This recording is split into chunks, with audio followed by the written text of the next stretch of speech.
რეალობის ტრანსერფინგი. ავტორი ვადიმ ზელანდი. წინა თავის რეზიუმე. ქანქარა ენერგოინფორმაციული სტრუქტურაა. წარმოქმნილი ერთი მიმართულებით მოაზროვნე ადამიანთა დაჯგუფებით. მისი მიზანი ჩვენზე გაბატონება და ენერგიის მიღება. ქანქარებს შორის ჭიდილია დაქვემდებარებულთა გადაბირებისთვის. დესტრუქციული ქანქარა ცდილობს თავს მცდარი სხვისი მიზნები მოგვახვიოს. ის ადამიანების ემოციებზე თამაშობს. თუ კი რაიმე აქტიურად არ გინდათ, ის აუცილებლად იქნება თქვენ ცხოვრებაში. ქანქარების თავიდან მოშორება მხოლოდ იგნორირებითაა შესაძლებელი. ჩამქრალი ქანქარის ენერგია თქვენთან გადმოდის. საჭიროა გამოვიმუშაოთ ჩვევა მუდამ გვახსოვდეს ამ ყველაფრის შესახებ. წინა თავის ბოლოს ვთქვი, რომ ყველა ქანქარის ჩაქრობა არ გვჭირდება. არის ქანქარა, რომელიც ცდილობს ენერგიის მიღების მიზნით მცდარი გზისკენ გვიბიძგოს და არის ქანქარა, რომელიც ჩვენია. ყველა ქანქარის ჩაქრობით, თავიდან აცილებით, ადამიანი როგორც უდაბნოში, ჰაერში გამოკიდებული იქნება.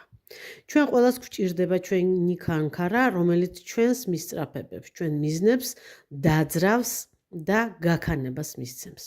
ამიტომაა აუცილებელი თითეულ ჩვენთაგან ჰქონდეს თავის სულის წადილი, მიზანი, საყვარელი საქმე, ოცნება, გეგმა, მისწრაფება. და ეს უნდა იყოს ჩვენი და არა პრესტიჟულობის ან სხვა მიზეზით თავს მოხვეული. უნდა მოვიშოროთ ქანქარები, რომლებიც სხვის მისწრაფებებს გვაჩეჩებენ და უნდა შევინარჩუნოთ ჩვენი. წარმატება ჩვენთან მოდის მხოლოდ ცხოვრების იმ ხაზზე, რომელიც ჩვენია, ანუ ჩვენი სულის ძახილია. როგორ ვიპოვოთ ჩვენი ჭეშმარიტი მისწრაფება და საქმე და მასთან ერთად ჩვენი ქანქარა მომდევნო თავებში განვიხილავთ. ახლა კი გავიხსენოთ საშინაო დავალება. პროვოკაციულ შეკითხვაზე, რომელია კონსტრუქციული ქანქარა, პასუხი შემდეგია. კონსტრუქციული ქანქარა არ არსებობს. მოდით კითხვა სხვანაირად დავსვათ. არსებობს თუ არა ენერგეტიკული სტრუქტურები, რომელთაც ჩვენი ენერგია არ ჭირდებათ? დიახ, არსებობს. ეს იღბლის ტალღებია. ყველას ჩვენი იღბლის ტალღა გვაქვს. ხანდახან ერთი წარმატების შემდეგ გამართლება მართლა ტალღებივით მოდის და მოდის. თითქოს დადგა წარმატების ეტაპი.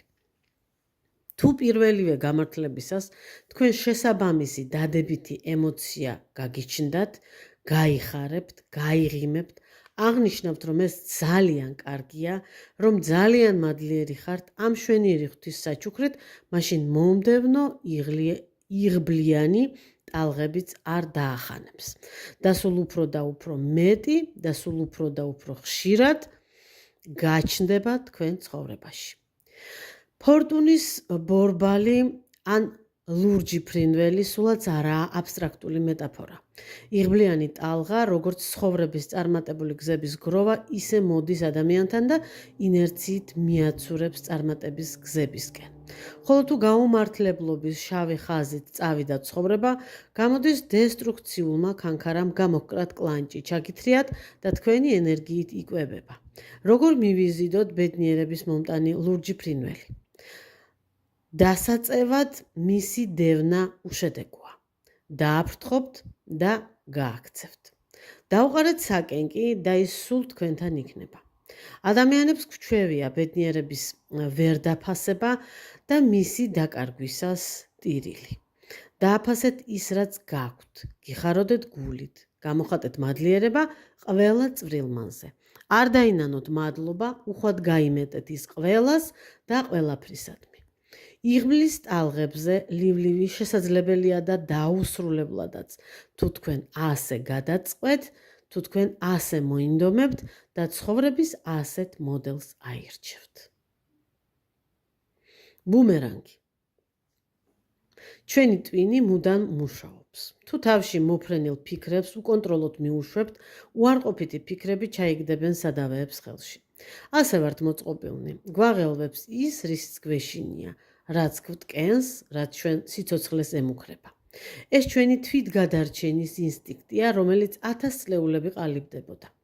ეს ქანქარებს აძლევს ხელს და იოლად გვაშორებს იმას, რაც გვინდა და გვაახლოვებს იმასთან, რაც არ გვინდა. სწორედ ამიტომ ადამიანებმა უმეტესად არ ვიცით რა გვინდა და ზუსტად ვიცით რა არ გვინდა. რა თქმა უნდა, კომფორტი, ჯანმრთელობა, ბევრი ფული, ლამაზი ნივთები ყველას გვინდა, მაგრამ მე ვგულისხმობ ისეთ რაღაცას, ისეთი რამის ნდომას, რაც მხოლოდ თქვენია, თქვენი საქმე, თქვენი ჰობი, თქვენი მისწრაფება, ის რისი კეთებაც გაბედნიერებთ, რასაც იმ შემთხვევაშიც არ შეეშვებოდით ძალიან ბევრი ფულიც რომ გქონოდათ. ფიქრების უკონტროლოდ მიშვება ქანქარების წისქვილზე წყლის დასხმაა. ჩვენ შეგვიძლია მათი კონტროლი, მათზე დაკვირვება.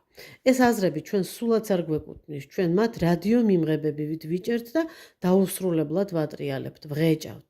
გამოდის ძალიან ხშირად ვფიქრობთ იმაზე, რაც არ მოგწონს და ამ ნეგატიურ ფიქრებს რა თქმა უნდა, ნეგატიურ ემოციებსაც ვაყოლებთ და ისევ გავუმეორდები და ვიტყვი, ისევ ვიღებთ იმას, რაც არ გვინდა. არასასურველზე ფიქსაცია აუცილებლად მიგვიყვანს არასასურველამდე. მაგალითად, თქვენ არ მოგწონთ ბინა, რომელშიც ცხოვრობთ. ვერ ვიტან, რა საშინელებაა, როდის გადავალ, ამბობთ, ფიქრობთ და გრძნობთ კიდეც. ასეთი მიდგომით სახლს დიდხანს ვერ შეიცვლით და თუ კი შეიცვლით, იმ სასურველ ახალშიც უამრავი პრობლემა არ მოგასვენებთ. საჭიროა მხოლოდ ოდნავი ძალის ხმევა და თქვენთვის ყველაფერი გაიოლდება და მოგვარდება. პირველ რიგში მიიღეთ ის, რაც გაქვთ. თუ არ მოგწონთ, მადლიერება მაინც გამოხატეთ. ქვეყნად ხომ უამრავი ადამიანია თავშესაფრის გარეშე. ეს ბინა კი მყუდროდ გიხუტებთ და საშუალებას გაძლევთ უკეთესზე იფიქროთ და იმუშაოთ. მოღერჭებული და გაცვეთილი ნივთებიც კი, რომელიც აღარ გჭირდებათ, მადლიერებით გადააგდეთ. ისინი ხომ ერთგულად გემსახურნენ. მადლიერება ერთ-ერთი ყველაზე პოზიტიური სიხშირეა და მისი გაცემა გარანტიაა, რომ აუცილებლად პოზიტიურადვე დაგიბრუნდებათ. მეორე და აუცილებელი, რაც უნდა გაითვალისწინოთ, თუ ახალი და უკეთესი ბინა გნებავთ, ჩვენი პირობითი მაგალითის მიხედვით, უნდა წარმოიდგინოთ ეს ბინა. მისი განათება, ფერები, ავეჯი, ფარდები, თქვენი თავი ამ ბინაში, როგორ წყავთ ყვავილებს, როგორ წმენთ იატაკს. მოკლედ ვირტუალურად უკვე უნდა ცხოვრობდეთ ამ ბინაში, რომელიც სურვილიც გაქვთ. ხშირად ათვალიერეთ ჟურნალები არქიტექტურასა და დიზაინზე. გადახედეთ საიტებს სარემონტო მასალებით, შეიარეთ მაღაზიაში, შეარჩიეთ ჭაღი, საკიდი, სახელური და ასე შემდეგ. ჩვენ ვიღებთ იმას, რაზეც ვფიქსირდებით. დაუთმეთ თქვენი ყურადღება და დრო იმას, რაც გინდათ. ეს რა თქმა უნდა უფრო რთულია, ვიდრე არსებულისა და არ მოსაწონის უარყოფა, მასზე ბუზღუნი და გაღიზიანება, მაგრამ სავსებით შესაძლებელია. და რაც მთავარია, თვალიერებისას, შერჩევისას, ნდომისას, წარმოდგენისას, ჩადგებით ნერწყვის მყლაპველის პოზიციაში. ვაი, არ მაქვს, აბა მე ეს როდის მეღერსება. ეს მხოლოდ რჩეულთა ხვედრია, თქვენთვის არამომგებიანი ფრაზებია. არ არსებობს არავითარი ხვედრი. რჩეული თქვენ თავად ხართ. თუ თავად აირჩევთ საკუთარი თავისთვის ყველაფერს, რაც გინდათ. მიეცით უფლება საკუთარ თავს გინდოდეთ და გქონდეთ. ერთია სურვილი, მეორე კი მიღების მზაობა. მზად ხართ ამ არჩევანისთვის. მაშინ განვაგრძოთ. მომდევნო თავებში სულ უფრო და უფრო მეტი პრაქტიკული რჩევა შეგხვდებათ. ამ ეტაპზე კი შეიძლება მოსაწყენი, მაგრამ ბევრი თეორია გვაქვს.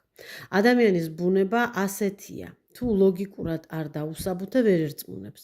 ჩვენ კი ამ გზაზე რწმენაზე მეტი ცოდნა გვჭირდება.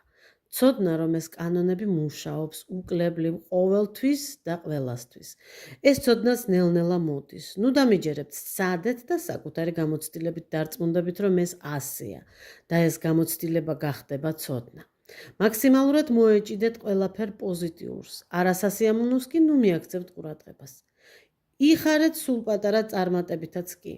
ბევრი პოზიტივი და ბევრი მადლიერება. მუდამ იღბლის ტალღებზე გასრიალებთ. გადააქცევთ ცხოვრებას ბრძოლად. არ გინდათ ძალისხმევა და ცხვირით მიწის ხვნა. საკმარისია პოზიტივი და მეტი პოზიტივი იმისთვის, რომ ყველაზე რთული და ჩახლართული პრობლემა სულიოლად გაიხსნას.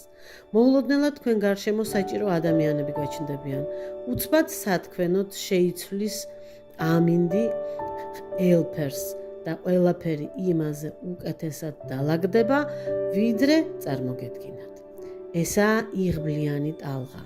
თუმცა ტრანსერფინგს პოზიტიური მიდგომის და მადლიერების გარდა კიდევ ბევრი იარაღი აქვს თქვენთვის შემონახული, რომლებზეც მომდევნო თავებში ვისაუბრებთ.